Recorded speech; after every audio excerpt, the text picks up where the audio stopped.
Yes, you read that title right. I attempted to beat Fall at the Frontier with only melee weapons. I tried to stick to just using sharp knives, but unlike New Vegas, the Frontier forced me to use an assortment of different weapons, notably the ones that are not sharp melee weapons. I do want to mention that I am very much aware of the controversy surrounding the Frontier. I did not at any point in this video interact with nor encounter said spots of explicit content. If you don't like this video, please dislike it so it'll let me know for future runs. With that out of the way, let's begin with the rules. I can only use melee weapons when applicable. I can only fire a bullet when I'm absolutely unable to use said weapons. I also decided not to take hardcore mode this time, as I knew going into the Frontier that hardcore mode would eventually lead the run to being too hard to continue. I did take Wild Wasteland though, because why not? Finally, I have added about 100 mods since the last time I did New Vegas run. I was going to complete the game as Xavier the Renegade Angel, but I had no idea who that was, so I tried to watch an episode but I lost interest after about 10 seconds. If you're keeping count, that means I have 500 mods installed, including the Frontier and its hotfix. This version of the Frontier is the original uncut version before it was taken down off the Nexus. This version is dated 2021 6.3. As of writing and editing this, I have about 8 hours of content, and I have encountered zero bugs or glitches. I've only crashed a few times as well. I awakened once again in Doc Mitchell's house to see Benny resurrected me from the grave. Or maybe I'm just in a lucid coma since I am Benny as well. Either way, I got to pick my skills. I went with 10 in strength for more damage with melee weapons, as well as 9 points into endurance to be able to absorb more incoming damage. It should be obvious why I tagged melee weapons as well as medicine. I thought sneaking around would be a good idea as well, but I probably should have put more points into lockpicking, as I encounter a lot of locked doors and chests throughout this run. The only notable trait I took was Bloody Mess. Who doesn't love more damage if they were to carry body parts around, which I never did.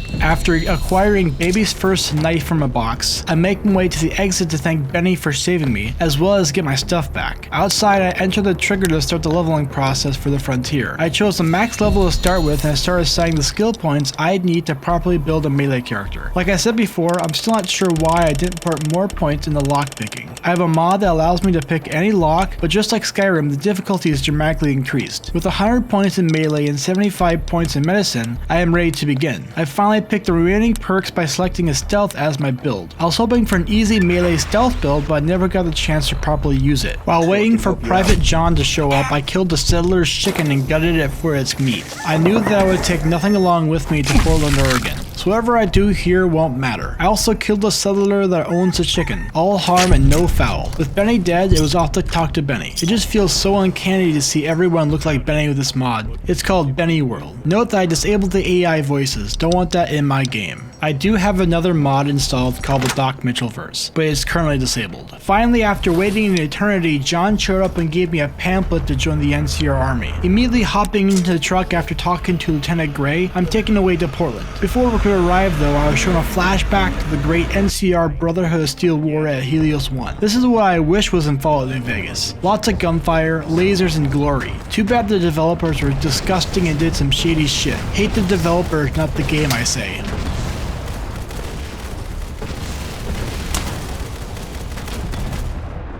After the battle was over, I was forced to gun down the wounded soldiers. There was no other way to progress the quest. One by one, these soldiers met their fate. After committing several war crimes against my own soldiers, the flashback ends and I have arrived in what I assume to be Portland. Tiberius Rancor, the suspicious dude with the shades, gives me orders, and then finally I have arrived at the airport where I'll spend most of my time. This is one of, if not the most technically advanced mods I've ever played. Again, I want to reiterate, too bad some of the developers were human garbage when developing this mod. The scene with the vertishell flying overhead is one of the coolest shots I've ever seen in a video game. The tutorial hangar, as I called it, nearly crashed my game with how laggy it was. I'm shocked the game hasn't crashed yet. Hardcase and Hotshot were waiting for me there. For some reason, despite me just getting shot in the head a few days prior, somehow Hardcase thinks I'm the deadliest soldier to ever walk the earth. I proved him wrong when I skipped the shooting course. That shooting course is hard to perfect and even harder to beat the high score in. It In my past playthroughs, I could never beat it. Finally, I was called over to the NCR headquarters to get my first assignment. Skipping another cutscene, I followed Corporal Henderson to a bridge where we would plant some mines. Before we could do that, however, we encountered some scavs who wanted our gear. Following my first death, we successfully eliminated the scavs and encountered a roadblock. Suddenly, a giant fucking tank burst through. Why can't Fallout games have vehicles? Not even Starfield comes close to this. After fighting all night, we finally arrived at the bridge. We started placing the mines, but little did we know Legion snipers were waiting for us to arrive, almost as if they knew we were coming.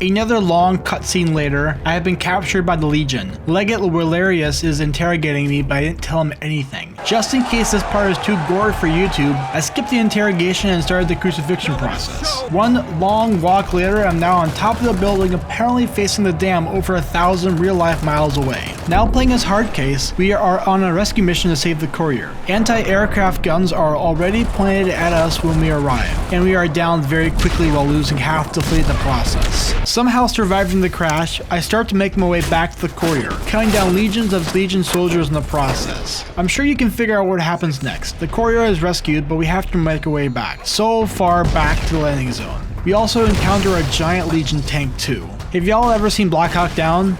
No? I haven't. This part was mildly interesting to me. I liked the standoff that we have between the never-ending army of soldiers and two guys fighting for their lives. Remember at the beginning when I said that I was forced to use a certain weapon? This is one of those sections. If you think we're almost done, strap in, because we are just beginning. Did you see the link to this video? Chapter 2 starts off very grim with us in the NCR emergency room. The surgeon treating me was following orders, and many NCR soldiers died waiting for treatment. The assistant nurse even had to bring in the military police to escort the angry mob of soldiers out of the room. Damn. All this for the courier who, may I remind you, just left Good Springs a few days ago. After recovering from my injuries, I discussed with Blackthorn about what to do next. I'm supposed to recover the bodies of those who died and bring them back. According to Officer Parks, the Legion put the bodies of Hardcase and Hotshot on crosses atop the NCR. The Legion even placed landmines everywhere around the bodies. These landmines were so difficult to navigate around, and even harder to survive intact once they blew up. After dying many more times, I finally managed to reach the bodies. Now all that's left to do is bring them back to Parks. Following this mission is another cutscene that reminds me of the one meme from Call of Duty. Press F to pay respects type scene.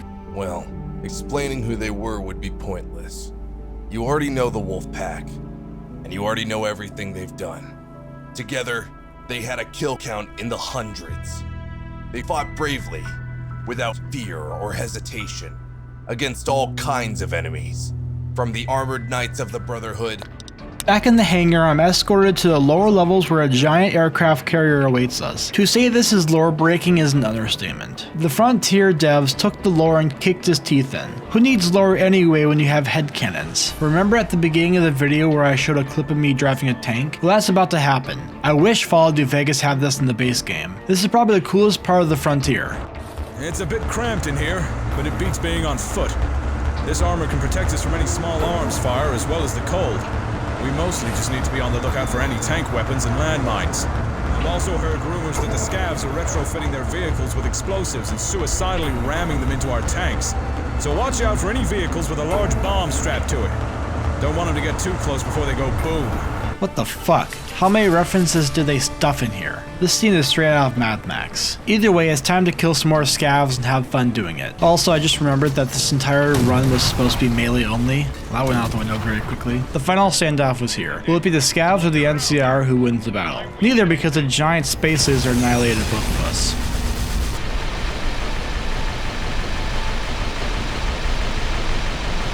After discussing whatever the hell just happened with Blackthorn, I am tasked with driving to the next location of whatever just smoked us earlier. Not sure exactly how we knew where they were, but intelligence told us to drive there. Turns out the Enclave are here. What were they doing all the way out here is anyone's guess. Sneaking my way into the camp, I target random soldiers to be silently assassinated. Surprise, surprise, using melee only with the shit combat knife in the dream is not gonna work for this mod. I have like 8 hours of footage to get through of just me playing the mod, so if this video does well, I will finish it. I had family family over the last like 2 weeks, so I couldn't get anything done. Please like the video if you enjoyed, or dislike the video if you thought it was terrible. It'll let me know for future runs. I do plan on editing a giant 8-hour video of all the footage I have recorded, so please check the description for that soon.